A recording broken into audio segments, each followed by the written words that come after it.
Bekas percobaan. Good morning sayang, sapa Sebastian saat istrinya membuka mata.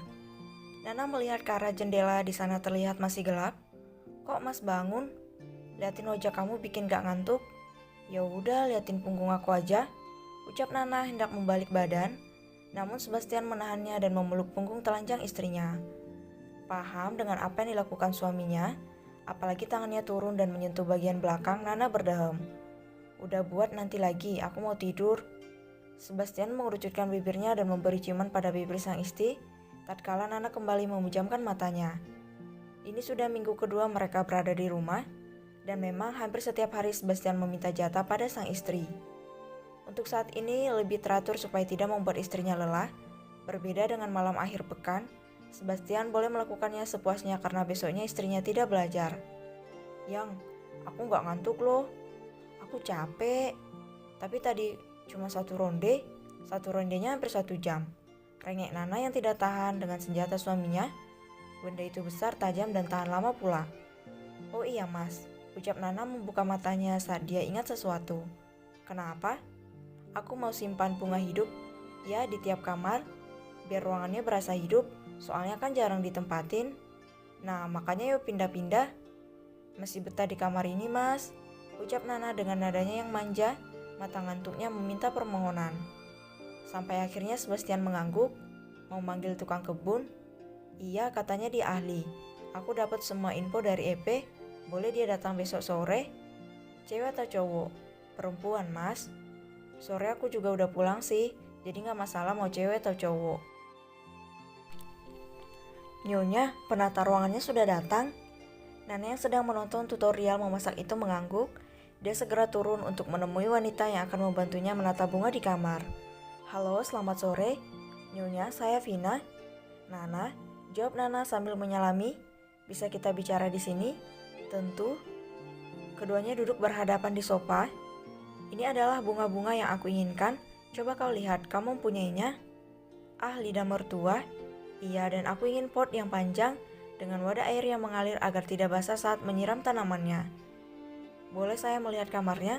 Tentu, ucap Nana mengajak wanita cantik itu masuk ke kamar yang belum ditempati.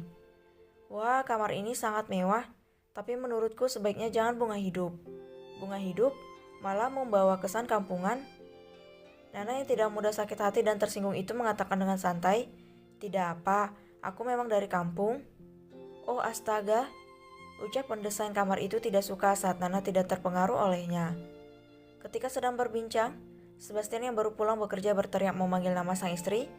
Nana sayang, aku di sini, jawab Nana dengan suara lembutnya. Dan Sebastian datang ke sana. Tukang bunganya sudah datang. Sebastian, tanya wanita yang di samping Nana dengan kaget. Kaukah itu? Sebastian ikut kaget, dia ingat kalau wanita itu pernah menjadi salah satu percobaannya, tapi burungnya tidak berdiri pada sembarangan orang. Sebastian, ini benar-benar kau? Nana yang melihat adegan itu merasa geli. Iya dia Sebastian, kau mau apa? Wanita itu menengok menatap Nana. Dia pernah tidur denganku sekali. Nana sayang, aku bisa jelaskan. Kening Nana berkerut, tatapannya tetap tajam pada wanita di sampingnya. Lalu, aku tidur dengannya setiap hari.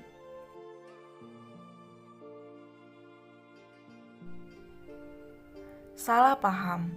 Yang, aku bisa jelasin loh, ucap Sebastian yang mengikuti istrinya ke dalam kamar untuk berbicara dengannya. Sayang, Nana tetap diam karena dia sedang malas bicara. Beginilah Nana, bukan sembarangan orang yang bisa memahami dirinya. Say, ucapan Sebastian terhenti karena dia mendapat telepon dari Hans. Dia keluar dari kamar dahulu. Halo, ada apa? Ada sesuatu yang salah tuan, mereka tidak mengirimkan dokumennya. Oh astaga, aku benci menggertak, ucap Sebastian menutup teleponnya. Dia kembali ke dalam dan melihat Nana yang hendak keluar. Sayang, kau mau kemana? Aku akan menanam sendiri bunga. Kita cari saja tukang kebun yang lain. Tidak perlu, ucap Nana. Aku akan membuatnya sendiri.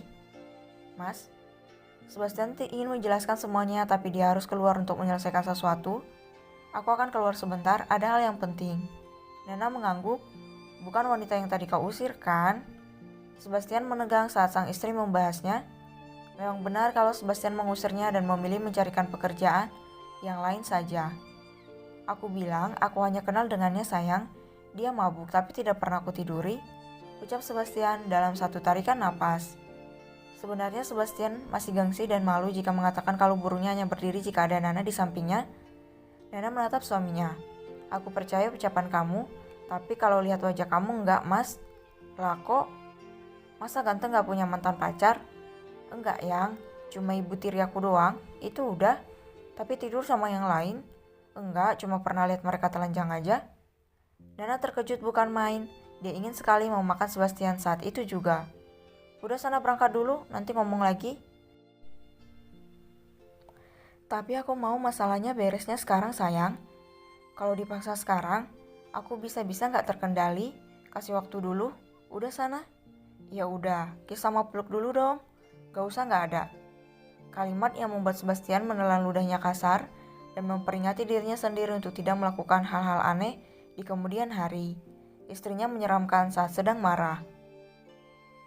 Nana masih menunggu kedatangan Sebastian. Dia juga bertanya-tanya berapa mantan suaminya untuk dia hadapi di kemudian hari. Meskipun kini Sebastian takluk di tangannya dan sangat mencintainya, Nana tetap harus siaga agar mantan-mantan Sebastian tidak mengganggunya. Apa yang sedang Anda pikirkan, Nyonya? Bisa tolong ambilkan ponselku? Epe melakukannya ketika Nana sedang menelusuri Google. Dia mendapatkan telepon dari Oma. Itu sudah cukup lama dia tidak menemui Oma. Nana mengangkatnya dengan excited. Halo Oma. Nana, dari mana saja kau? Aku ada di rumah. Kapan Oma akan ke sini? Oma mungkin akan datang ke sana besok. Siapkan banyak makanan.